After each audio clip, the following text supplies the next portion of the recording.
আসরে পরেই দেখবেন পাশের বাড়িতে রান্না হয়েছে গরম ভাত, আলু ভর্তা, তেলাপিয়া মাছের ভাজি, ডাউল। আমার বাড়িতে আইনা আমার ভাইটার মাথায় হাত দিবার বলবে, কান্দিস না, চিরদিন কারো ভাই ভাইসা থাকে না, খাও। ওরে বুঝে বুঝে খাওয়ার লাগে কয়বার? মাত্র একবার। সকালবেলা ভাইটারও খাবার স্বাভাবিক হয়ে যাবে। আমার মৃত্যুর কারণে আমার বাড়ি যে চুলাটা বন্ধ ছিল, 2 দিন পরে চুলাটাও স্বাভাবিক হয়ে যাবে। সব চলতেছে, কিন্তু আমি শুধু পৃথিবীতে নাই। কি বুঝলাম? ভাইটাও আমার আপন না। যে ছেলের কারণে হালাল নাই, হারাম নাই, যেমন খুশি তেমন মাল কামাই, বাজান মনে রাখবেন, দিন শেষে আমার ছেলেটাও আমার আপন না। আল্লাহ না করুক, অনেক সময় দেখবেন বন্যার মৌসুমে মানুষ মারা যায়, কবর করতে গেলে দেখা যায় কবরে পানি হয় না, এরকম মনে করেন। আল্লাহ না করুক যদি আমাদের এরকম হয়েই যায়, বন্যার মৌসুমে মারা গেলাম, কবর করতে গেছে কবরে পানি, বুঝে থাকলে বলেন এরপরও কি লাশটা দুনিয়ায় থাকবো? ছেলেরা এসে বুদ্ধি করবে, কি করা যায়? মুরব্বীরা বুদ্ধি দিয়ে কইব, তাড়াতাড়ি যা, 3 জনে পানি সেচ দাও, 1 জনে কবর খোদো, 1 জন বাজারে যাও, তক্তা কিনে আনো, তিরপল আনো, পলিথিন কাগজ কিনে আনো, ওটার পুরো বাক্স বানায়া, এই বাক্সের ভিতরে তোর আব্বারে শোয়া পানিতে রাখলে কোনো সমস্যা হবে না, নিয়ে যাও। কি বুঝলেন বাবা? যে ছেলের জন্য এত কিছু করলাম, কবরে পানি, এরপরও আমার ছেলে আমাকে দুনিয়ায় থাকতে দিবে না। এজন্য আল্লাহ তাআলা আগাম স্মরণ করে দেয়া বলেন, আল্লাহ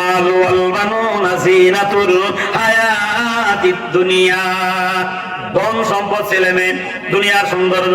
তাহলে বাজার বুঝলাম, বউটা আপন না, ব্যাংক ব্যালেন্স, টাকা পয়সা, ভাই ব্রাদার, আত্মীয় স্বজন যারা, একটাও আমার আপন না। আপনকে দুনিয়া এবং আখিরাতের জমিনে কল্পনা করলে বোঝা যায়, একজনই আমার আপন। বুঝে থাকলে বলেন আর একবার বলেন আল্লাহ। তৃতীয়বার কেন বলাইলাম?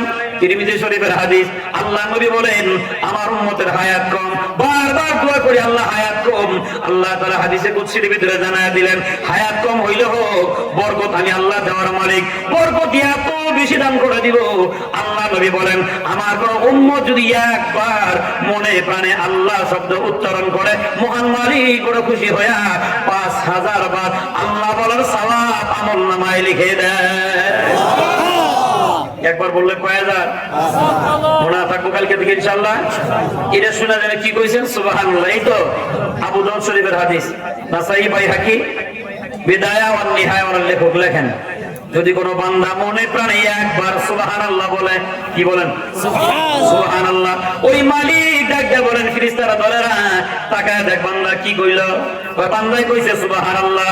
আল্লাহ খুশি হয়ে কয়, তাকায় দেখ, যেই জবানে সুবহানাল্লাহ বলছে, জবানটা বড় নাপাক, ওর পা নাপাক, ওর হাত নাপাক, চোখ নাপাক, যতই নাপাক হোক না কেন, জবানে বের করছে সুবহানাল্লাহ। সুবহান মানে পবিত্র, আল্লাহ তো মালিক, আল্লাহ সুবহানাল্লাহ, মালিক বড় পবিত্র, আল্লাহ বড় পবিত্র। আল্লাহ খুশি হয়ে কয়, এইদিকে বান্দা যতই পাপ করে না পাক হোক, আমার পবিত্র নাম জপার কারণে খুশি হইয়া আমি আল্লাহ ওই অপবিত্র বান্দাটাকেও পবিত্র বানাইয়া দিলাম। এটা অন্তত 1.5 ঘন্টার সময় হলো, 2টা আমল নিয়ে বাড়ি যাবো, বেশি বেশি জবানে বলবো সুবহানাল্লাহ, সুবহানাল্লাহ, সুযোগ পাইলেই লা ইলাহা ইল্লাল্লাহ পড়ে থাকবে ইনশাআল্লাহ। ইনশাআল্লাহ পড়া আবার জিগাবো কিন্তু যাওয়ার সময়। তো এতক্ষণের আলোচনা দ্বারা বোঝা গেল, দুনিয়ায় আমার আপন বলতে কেউ নাই। আপন বলতে একজনই পাইলাম, কি যেন নাম? আল্লাহ। এই কারণে আল্লাহ বলতেছেন, এ বান্দা, আমি যেহেতু তোর দুনিয়ার আপন, আমি যেহেতু আখিরাতের আপন, ভরসা করলে আমার উপরেই করো। সুবহানাল্লাহ কয় না? এজন্য ভরসাটা কার উপর হবে বলেন? আমাদেরও ভরসা আল্লাহর উপরে আছে, কিন্তু অনেক পড়ে, অনেক পড়ে। কেমনে? একজন একবার তার জমিনে দেখলাম পাতা লাল হয়ে গেছে, আর জমিনে পাতা লাল আর হলুদ হলে আমরা ইউরিয়া সার দিই, অনেকজন একবার দরকার জমিনে ফসল লাল, কথা আইতেছি, বাজার থেকে সার আইনা ইউরিয়া সার জমিনে ছিটায়, ইউরিয়া সার ছিটানো সে বলটারে উল্টা মেরে থাপ্পড় দেয় আর কয়, ওখান দেখি কেমনে লাল। ভরসা কি মালির উপর হইলো? মালিকের উপরে না সারের উপরে? কিসের উপরে? সারের উপরে। এবার একজন একবার তোর জমিনে দেখলাম পোকা, কথা বিষ দেই, এক্সিস, ক্যারাটে, দামি দামি বিষ আই না জমিনে বিষ দেয়। আর বীজ দেওয়া শেষ হওয়ার পরে সাবান দিয়ে গোসল করে আর কয় দিছি অহম দেখি পোকা ধরো কেমনে ভরসা কি বিষের উপরে না মালিকের উপরে? বিষের উপর হইল। অন মালিক বড় নারাজ হয়ে গেছেন। জমিনে ধান হইছে 100% হয় নাই, বাইল হইছে ধানের অর্ধেকটার মধ্যে ধান আর অর্ধেকটা দেখতে ধানের মতো, ভিতরে মাল নাই। কি কয় সিটা পাতাম শোষা, বুঝছেন তো? যে এটা বুঝছেন আর কি মনে আছে। এই হালত যখন হইছে বেচারা বোর্ডে কয় যে জাতের ধান হইছে কামলা নিলে আরো লস দিয়ে কাছি, সকাল বিকেল আমি কাটি। হ্যাঁ নিজে কাটে আর কি কামড়া হইলো, কি কামড়া হইলো, সার বিষ দিলাম তাও এই হালত হলো। আল্লাহ না দিলে কি সার বিষের পাওয়ার আছে? আছে। তখন বেচারা মনের ব্যথা ধান কাটে, চেহারা মলিন। এক মুরব্বী যাকে, কিরে বাবা এত কষ্ট করে ধান আবাদ করলা, আরেকটু যত্ন নিলেই তো হইতো, এই অবস্থা কেন? তখন বেচারা দানা কাটে আর আল্লাহ যা দিছে তাই। কোন আগে কই গেছিলি? সার দেওয়ার সময় আল্লাহ নাই, বীজ দেওয়ার সময় আল্লাহ নাই, ধরা খাইছে। তখন কি কয় আল্লাহ ভরসা। এটা কিরকম হয়েছে জানেন? এক বেড়া রুটি খায়, সিলে রুটি না উড়াল দিছে, বেড়াও পিছে পিছে দৌড়। 4 গ্রাম দৌড়াইছে, দৌড়ার পারে নাই। যা দেখে 14 নম্বর গ্রামের পরে লম্বা নদী, বেড়া যায় না সাঁতার, ও সিলে ডাকে আর জায়গা সব গা দিছি। কয় গ্রাম দৌড়াইয়া? 4 গ্রাম দৌড়াইয়া সব গা দিলে ফায়দা হবে যা, দৌড়া খায় আল্লাহ ভরসা করলে ফায়দা হবে তা। আল্লাহ নবী বলেন পৃথিবীর জমিনে কোনো বান্দা যদি সূচনা লগ্নে বিপদ দেখা মাত্রই যদি বলে তাওয়াক্কালতু আলাল্লাহ, ওই মালিক বলেন বিপদ আর বিপর্যয় যত বড় হোক না কেন ওই বান্দাকে বাঁচায় দেওয়ার মালিক আল্লাহ রাব্বুল আলামিন। আল্লাহ নবী বলেন যদি তোমরা রিজিক দেখো কম হয়ে গেল, অভাব অনটন যদি দেখো, রিজিকের দ্রব্যমূল্যের ঊর্ধ্বগতি যদি তোমরা দেখো, নামাজ চালাও, দোয়া পড়ো, তাওয়াক্কালতু আলাল্লাহ, মালিকের উপর পূর্ণ আস্থা যদি তোমাদের হয়, রিজিক নিয়ে বিন্দু পরিমাণ টেনশন করা লাগবে না। তোমাদের রিজিক আসবে আসমানের মালিকের পক্ষ থেকে।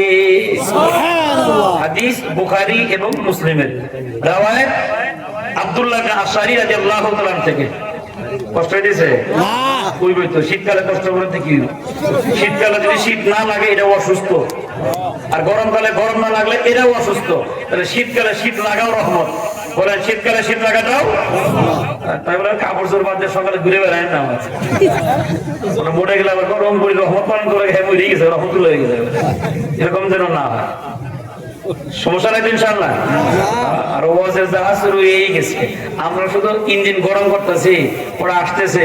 ওলিউল্লাহ শাহ হুজুর, আল্লাহ হুজুর হায়াত বাড়ায় দিক, আমিন করা আমিন। আইতেছে আমার পরে হুজুর বয়ান করবেন ইনশাআল্লাহ। আমি একটু আরেকটু পরে বিদায় দিচ্ছি, গভীর মনোযোগ। কি বললাম? আল্লাহর উপর ভরসা করে যারা আল্লাহর সাহায্য পায়, তারা যদি কারো রিজিকের মানে সংকীর্ণতা হয়ে যায়, এই লোক যদি আকাশের দিকে তাকায় বলে মালিক ইয়া রাজ্জাক তাওয়াক্কালতু আলাল্লাহ, ওগো রিজিকের মালিক আমার ভরসা তোমার উপরে, আল্লাহ নবী বলেন ওই লোকের রিজিক আসমানের মালিকের পক্ষ থেকে বরাদ্দ করে দেওয়া হবে। সুবহানাল্লাহ। আব্দুল্লাহ ইবনে আশআরী রাদিয়াল্লাহু তাআলা বলেন ইয়ামান থেকে 100-এরও বেশি মানুষ আসছে মুসলমান হওয়ার জন্য। আল্লাহ নবীর কাছে এসে মুসলমান হইলেন। মসজিদে নববীতে তো জায়গাও নাই, 70 থেকে 80 জন মানুষ আগে থেকেই থাকে। আসহাবে সুফা এরা আসছে 100 জন। আল্লাহ নবী বললেন ও আব্দুল্লাহ ইবনে আশআরী এদেরকে নিয়ে যাও, পার্শ্ববর্তী এলাকায় একটা তাঁবু গড়ো, তাঁবুর ভিতরে গিয়া কোরআনের তালিম শোনাও, মাসালা মাসালা শিক্ষা দাও। আবু মুসা আশআরী রাদিয়াল্লাহু তাআলা বলেন শতাধিক নও মুসলিমদেরকে নিয়ে তাঁবু গাড়লাম, তাঁবুর ভিতরে কোরআন তেলাওয়াত করে শিখাই, মাসালা মাসাইল শিখাই। মাঝখান থেকে একজন দাঁড়ায় কয় খালি তালিম চলবো না খাওয়া দেওয়া লাগবো?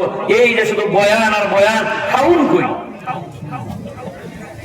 আব্দুল্লাহ ইবনে আশআরী বলেন কিসের খাবার চাও? নও মুসলিমরা ডাক দিয়ে বলেন শোনেন, সকালবেলা নাস্তা আমাদের তাঁবুর ভিতরে আছে, রাতের খাবার এমন থেকে সন্তানেরা নিয়ে আসবে, শুধুমাত্র দুপুর বেলার খাবারটা আমাদের তাঁবুর ভিতরে নাই। আল্লাহ নবীর কাছে একটু যাও না, আল্লাহ নবীর কাছ থেকে রিজিকের ফয়সালা করে দাও। আব্দুল্লাহ ইবনে আশআরী রাদিয়াল্লাহু তাআলা বলেন দৌড়ে গেলাম মসজিদে নববীর ভিতরে, রিজিকের জন্য গেলাম আল্লাহর হাবিবের কাছে। গিয়া দেখি রহমতের দোয়া আলম নবী লম্বা সিজদা দিয়া দোয়া করতেছেন ইয়া রাজ্জাক তাওয়াক্কালতু আলাল্লাহ, ওগো রিজিকের মালিক আমার ভরসা তোমার উপরে। আবু মুসা আব্দুল্লাহ ইবনে আশআরী বলেন আমি তাকায় দেখি নবী রিজিক চায় মালিকের কাছে, ভয় পেয়ে গেলাম। নবীর কাছে রিজিক চাইলে যদি শিরক হয়ে যায়। রিজিকের মালিক আল্লাহ। দৌড়ে গেলাম বাহিরে, সুন্দর করে ওযু করলাম, 2 রাকাত নামাজ পড়ে আমিও দোয়া চালায় দিলাম, ইয়া রাজ্জাক তাওয়াক্কালতু আলাল্লাহ, ওগো রিজিকের মালিক উত্তম রিজিকের ফয়সালা করে দাও। এটা আমাদের জন্য নয়, শতাধিক মুসলিমদের জন্য। আব্দুল্লাহ ইবনে আশারি রাদিয়াল্লাহু তাআলা বলেন, আমার দোয়া শেষ, নামাজও শেষ, দৌড়ে গেলাম তাঁবুর ভিতরে। মুসলমানরা বলে খাউন কই? আমি বলে বলাইছি অপেক্ষা করো, খাবার আইতাছে। সুবহানাল্লাহ। পূর্ণ ভরসা কার উপরে? আল্লাহ। আব্দুল্লাহ ইবনে আশারি রাদিয়াল্লাহু তাআলা বলেন, আসরের নামাজে আযান হয়ে গেল, আমরা নামাজে দাঁড়ায় গেলাম, ডান এবং বামে সালাম ফিরানোর পরে পিছনের দিকে তাকায় দেখি অপরিচিত 3 জন মানুষ, ইতিপূর্বে যাদেরকে মক্কা মদিনায় দেখা যায় নাই, 3টা ড্যাগ মাথায় করে আইনা আমাদের তাঁবুর ভিতরে ঢুকে পড়লে। আল্লাহর উপর ভরসা করে যারা আল্লাহর সাহায্য পায় তারা। আব্দুল্লাহ ইবনে আশারি বলেন, ঢাকনা খোলো। ঢাকনা খোলা হলো, ড্যাগের ভিতরে ভুনা গোশত, শুকনা রুটি। আব্দুল্লাহ ইবনে আশারি রাদিয়াল্লাহু তাআলা বলেন, নাও আর খাও, কেউ অপচয় করিও না। 2 ড্যাগের খাবার দিয়া শতাধিক মুসলমানের খাওন শেষ, 1 ড্যাগ খাবার অতিরিক্ত রয়ে গেল। 2 জন মুসলমান 2 পাশে ধরে কয়, নষ্ট করিও না, নবীজির কাছে নিয়ে খাবার ফেরত দেই, অন্য সাহাবীরা খাবে। খাবার না রওনা হয়ে গেল। বিশ্ব নবী সাহাবাদেরকে নিয়ে বয়ান করতেছিলেন, হঠাৎ করে বয়ান বন্ধ। আল্লাহ নবী বলেন, এ সাহাবাগণ শোনো, আমি নবী আমার নাকের ডগায় জান্নাতের খাবারের সুঘ্রাণ পাইতেছি। বয়ান চলতেছে, ড্যাগ আইনা হাজির। হুজুর 3টা ড্যাগ লাগে, মানুষ তো মাত্র আমরা 100, 2টা পাঠাইলেই চলতো, 3টা পাঠাইছিলেন, নষ্ট করে নেই, 2টা খাইছি, 1টা ফেরত দিলাম। নবী বলেন, কিসের খাবার? আমি তো কোনো খাবারই পাঠাই নাই, এই ড্যাগের খাবারের ব্যাপারে আমার ন্যূনতম ধারণা নাই। সুবহানাল্লাহ। হুজুর এটা কেমন কথা বললেন? আব্দুল্লাহ ইবনে আশারিকে পাঠাইছিলাম খাবারের জন্য, আইসা তো উনি 3 ড্যাগের ফয়সালা করে গেছেন, কে যেন নিয়ে পৌঁছায় দিল। আল্লাহ নবী বলেন, তোমরা আব্দুল্লাহ ইবনে আশারিকে ধরে নিয়ে আসো। আব্দুল্লাহ ইবনে আশারিকে আল্লাহ নবীর সামনে দাঁড় করে দেওয়া হলো। আল্লাহ নবী বলতেছেন, এই আব্দুল্লাহ ইবনে আশারি, খাবার কোত্থেকে আনছো বলো। হুজুর মাফ চাই, এই খাবার কোত্থেকে আসছে আমি একটুও জানি। সুবহানাল্লাহ বলতে গেছি। এইবার নবী বললেন, বিপাকে আমিও পাঠাই নেই, আব্দুল্লাহ ইবনে আশারিও জানে না খাবার আসলো কোত্থেকে। আল্লাহ নবী এবার সোজা আকাশের দিকে তাকাইলেন। বুঝে থাকলে বলেন, নবী কেন আকাশের দিকে তাকাইলেন? পৃথিবীর কেউ না জানলেও কে জানেন? আল্লাহ। কেন? হাদিস আছে, সহিহ মুসলিমের হাদিস। আল্লাহ নবী বলেন, বাবা আদম থেকে ঈসা রুহুল্লাহ পর্যন্ত আল্লাহ তাআলা যত নবী এবং রাসূল পাঠাইছেন, সমস্ত নবীরা হাত তুলে তুলে দোয়া করতেন। আর আমি নবী, আমার হাত তুলে দোয়া করা লাগতো না। আমার যদি কোনো কিছুর প্রয়োজন হইতো, আমি শুধু আসমানের দিকে তাকাইতাম, মনে মনে আসার আগেই মালিক কবুল করে নিতেন। সুবহানাল্লাহ। ভালো করে বুঝছেন?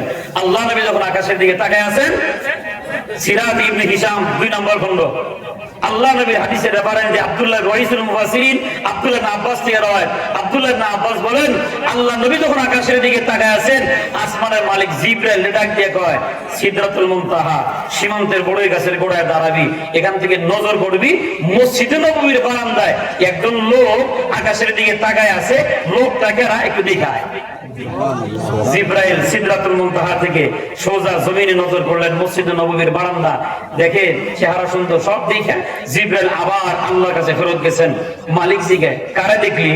এবার জিবরাইল আল্লাহকে শোনায়, সিরতু মিনাল মাশারিকি ওয়াল মাগারিব, সিরতু মিনাল মাশারিকি ওয়াল মাগারিব, লাম তারা কাত্তু আইনি আহসানু মিন মুহাম্মাদি। জিবরাইল দেখায়, ও মালিক, আপনার পৃথিবীর পৃথিবীর ইঞ্চি ইঞ্চি মাটি আমি জিবরাইল ঘুরে দেখলাম, জাহান্নাম গুলাও ঘুরে দেখলাম, জান্নাতের সব জায়গা ঘুরে দেখলাম।